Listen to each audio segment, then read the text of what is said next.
All right, let's go to the UK now, where Rishi Sunak has been named as the next Prime Minister. The former Finance Minister takes over from Liz Truss, who was in charge for just 7 tumultuous weeks before announcing that she would step down. The new Prime Minister is expected to take over tomorrow, and it's hoped the move will help steady the markets in the UK and restore some sense of economic stability. Our correspondent John Bevir joins us now. John, Rishi Sunak has a very interesting background. First, let me ask you, how long is he expected to last?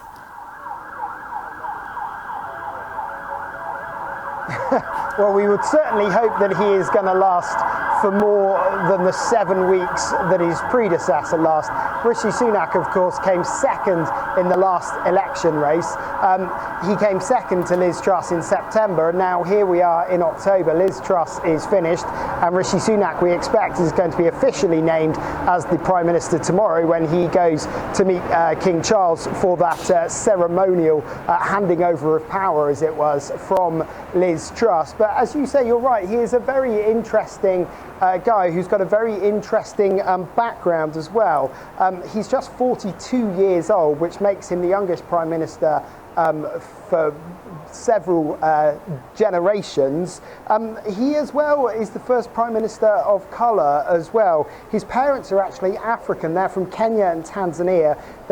His grandparents moved there from India as part of the British Empire. He himself describes himself as British Indian. So a lot of people are looking out to see what that sort of impact might have on any policies. He's also an extremely wealthy man, a very successful banker in his own right.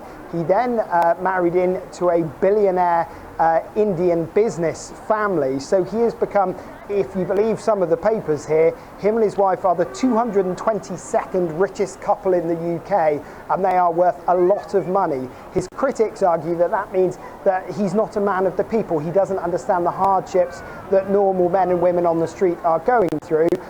He would argue, of course, that he has been a success at business and he can help others to realise their full potential. So a lot of people very interested to see how his cultural heritage, how his religious background, how the fact his parents were migrants here into the UK, how all of that might shape his policies. But plenty of people just want him to get on with the job because the UK is facing a huge number of problems. Yeah. And essentially, John, there has been these musical chairs within the Conservative Party and no wide-scale election here. We just see this changing within the party. Is there any way to gauge how popular he is among ordinary Brits? And what are opposition parties saying about this?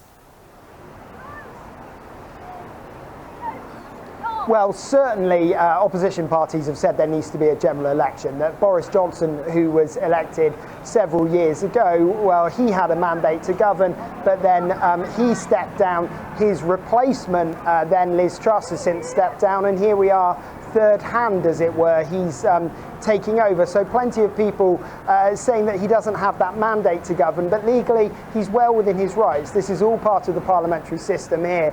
Most people do not expect a Prime Minister to last 7 weeks like Liz Truss did, so no one expected to see this immediate change to him. We've heard Rishi Sunak say that he wants stability for both the party and the country. That seems to be him saying there is not going to be a general election anytime soon, and the reason for that is, if the latest polls are to be believed, if there were a general election tomorrow, his Conservative Party would be soundly beaten by the opposition Labour Party. So nobody wants to give away power, it seems.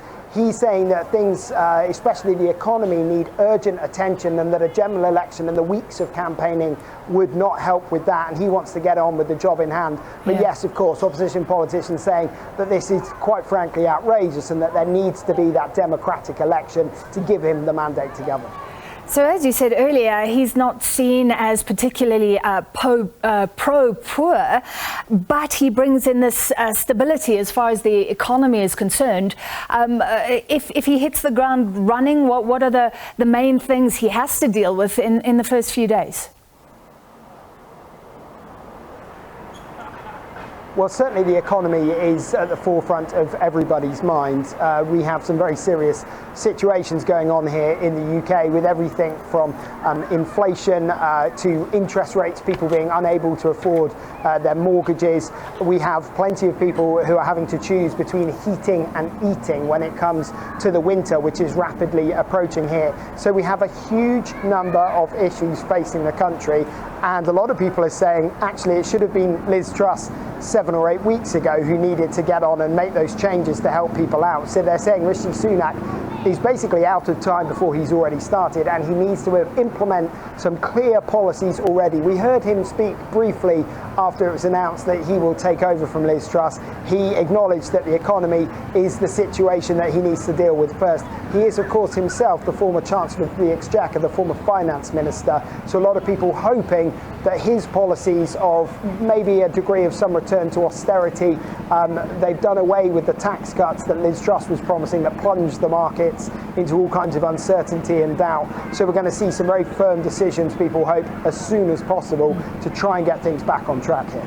All right, thank you very much, John Bevir, SABC News correspondent in London.